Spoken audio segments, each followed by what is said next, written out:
عن ابن عمر رضي الله تعالى عنه قال رسول الله صلى الله عليه وسلم بني الإسلام على خمس شهادة أن لا إله إلا الله وأن محمد رسول الله وإقام الصلاة وإيتاء الزكاة والحج وصوم رمضان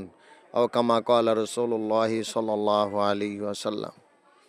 আল্লাহ রসুল সাল্লাল্লাহু আলাইহি ওয়াসাল্লাম এই হাদিসটির ব্যাখ্যায় বলেন, ইসলামের ভিত হলো পাঁচটি। নাম্বার 1, শাহাদাতে আল্লাহ ইলাহা ইল্লাল্লাহ, সাক্ষ্য প্রদান করা আল্লাহ ছাড়া কোনো মাবুদ নেই, আন্না মুহাম্মদ রাসূলুল্লাহ, এবং মুহাম্মদ সাল্লাল্লাহু আলাইহি ওয়াসাল্লাম আল্লাহর রসুল, ওয়া ইকামিস সালাত, এবং নামাজ কায়েম করা,